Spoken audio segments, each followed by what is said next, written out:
Welcome back. Today I'll show you shooting tips that Olympus have included in the live guide. It's a great little introduction on some of the things you can do to improve your photography. I'll start with the most important one, which is composition. Now, framing your photos is very subjective because there is no right or wrong way when it comes to expressing your photo, your art really. But generally, these tips work most of the time, and you'll grow to know what feels right when you're composing and what looks good. The most popular and widely used one is the rule of thirds. You put the main subject of the picture in 2/3 of the frame.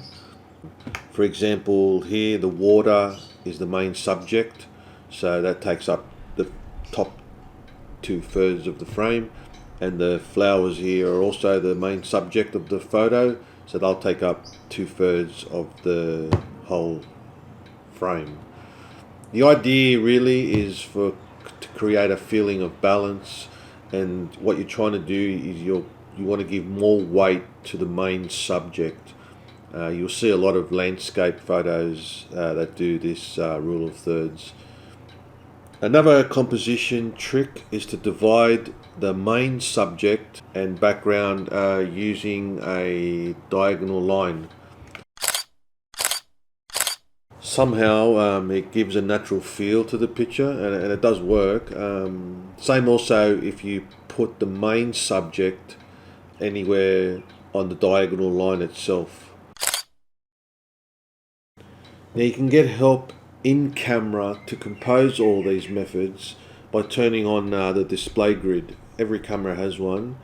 The Olympus has in particular these two, the rule of thirds and the diagonal one. To turn it on the live view, you go to the display, and then in here, display grid, you'll see that there's off, and you'll see the 5 different grids. So the rule of thirds is this one, and the diagonal one is this one. The others are more for precision photography, like when you're doing macro and stuff. You can have different grids on the EVF and also on the live view. Whatever you set here on the live view will also show in the electronic viewfinder.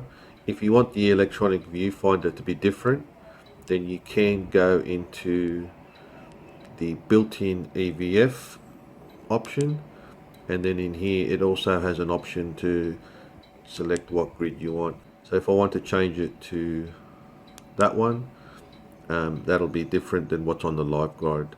Note though, the display grid will only show the different display grid in the built-in styles 1 and 2. You won't see it when on style 3. Okay, so let's move on to child and pet photos. Photographing children and pets are pretty much the same thing. Both of them have much the same concept.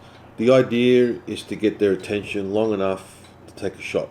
You take it at eye level and you focus on the eyes. Using the various continuous shooting modes will help with this. What that means is you can take a lot of shots at once, and then you can just pick the best shot. Okay, so there's 3 different ways you can change the shooting options. The first one is in the menu system. If you go to shooting menu 1, this one down here, and in here you'll see that top one, and then is here you can change it. So just a square is just single shoot mode, and then this one is shooting high, shooting low, and then these 3 here are for self timer shootings, 12 seconds, 2 seconds, and you can customize the shooting for different frames and stuff. The other way of doing it, so you can highlight this one here, and then inside you press enter and you can change it there. Another tip you can do is move this front button here. You can cycle through the different settings, the different options. Here are examples of the different types of sequential shooting. So obviously you've got the first one, which is a single shot. So that's just taking a shot. That's the main one. So when you switch to sequential high, that's going to take rapid fast shots all at once, like this. And then also, if you want to go slower, you do sequential low, and then you'll notice that the shots are more spaced out.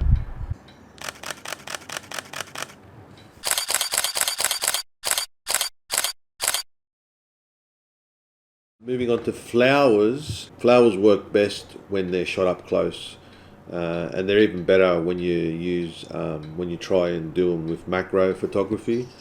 The idea here is very similar. You get down low on the same level and shoot from below, and you want to make sure that the background is not distracting. If you want to get underneath the flower and shoot up, is good, because then you know most of the time you'll have the sky in the background. The idea really is to accentuate the subject, and by having a common coloured background, then that brings the flower out more of the photo. You can also blur the background. The tips actually say to always focus on the front petal.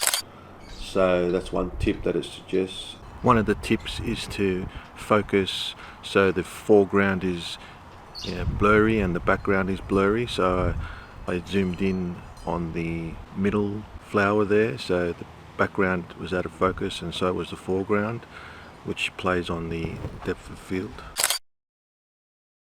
When you're photographing flowers, you're mainly outside, so direct sun can cause harsh shadows. So to soften those shadows, it's best to shoot on, say, like a cloudy day. The clouds are like nature's softbox. They'll diffuse the light, and the shadows won't be as harsh on the petals or the leaves. Or you can artificially do it by getting a white diffuser or just an umbrella. A white umbrella will do. That's anything to diffuse the light.